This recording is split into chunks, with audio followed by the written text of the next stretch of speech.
Hey, I'm Naylor, here to help you grow as a guitarist, and I have today perhaps the cheat code for learning your triad shapes, and it's all just one simple chord shape, the augmented chord. Firstly, what is an augmented chord? Well, it is a triad, and our starting point will be a major triad. We're going to work with D major for today, so the notes of D major are D, F sharp, and A root, 3, 5. The first, third, and fifth notes from the D major scale. Put those together, and then you get the D chord here, or here, or here.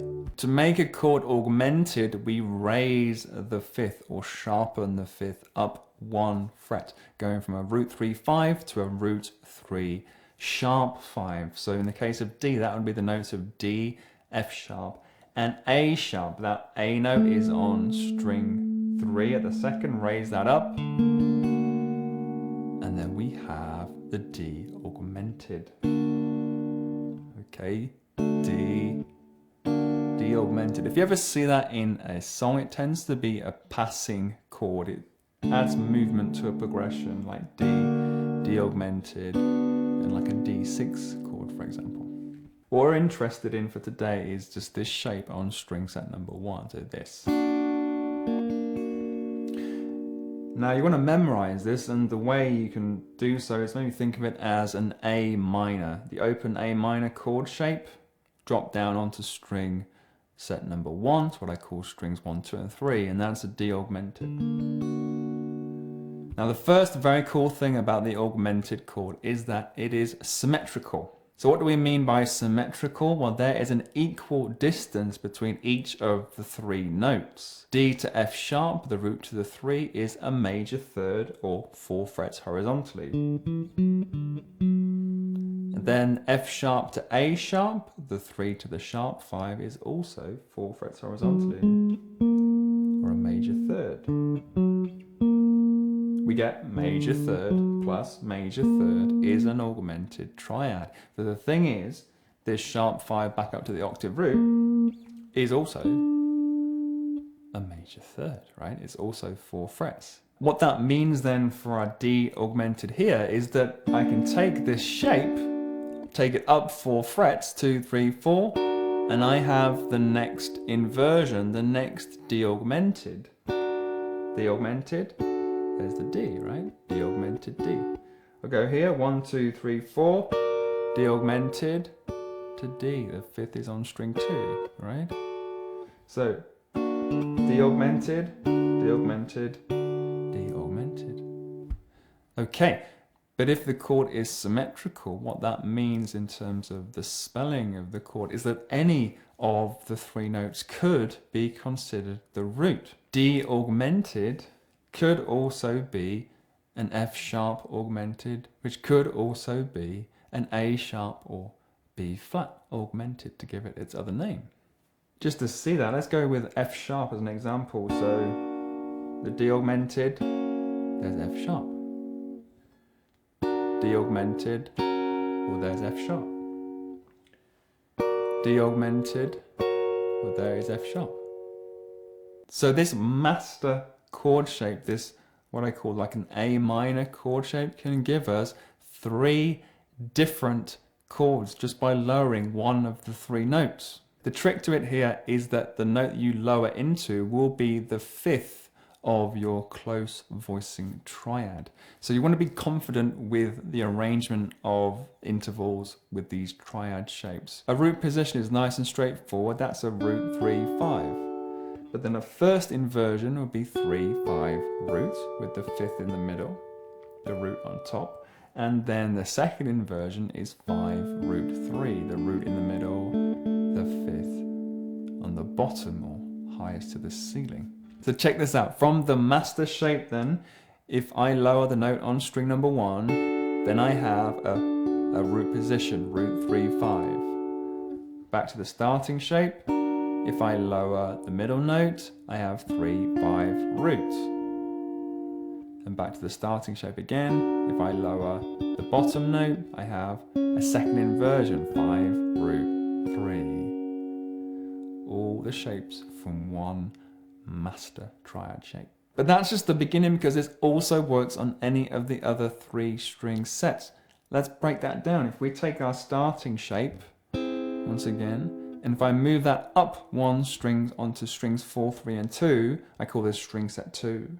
Then I've got that A minor shape that we started with, so that's not the augmented shape. The way you get the same kind of chord is if you adjust for standard tuning, and how you do that is to lower anything that moves from string 2 onto string 3. So this note under finger 3 is the one I need to lower. So that's my starting shape. That's the augmented triad. If I want then a root position, I would lower the note on string number 2. So that's a G chord. Then back to the starting point. If I lower the note in the middle, that's going to give me the first inversion, 3, 5 root. And to go back again, and if I lower the note on the lowest note, physically highest, then 5 root 3, and that is the major triad in a second inversion.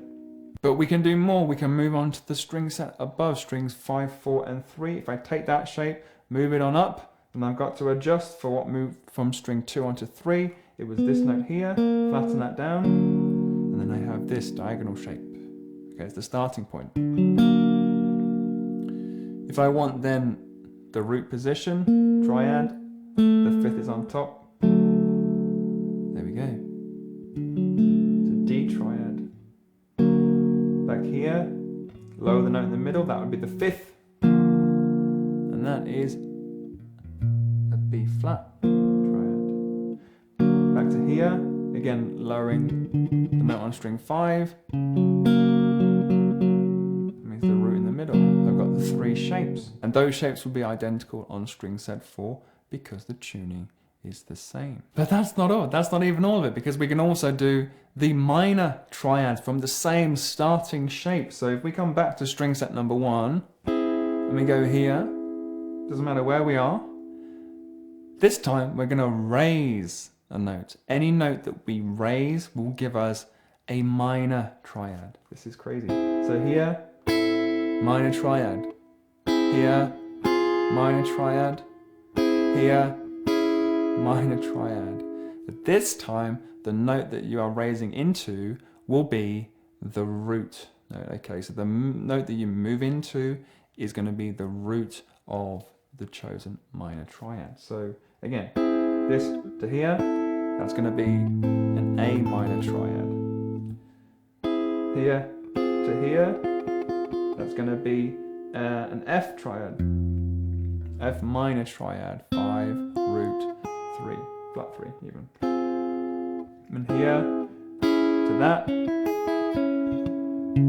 is going to be a C sharp or a D flat minor triad, right? Works the opposite way. So let's do that a little more with the other string sets. So starting shape is this on string set 2. So if I raise the note on string number 4, that's going to give me a root position minor triad.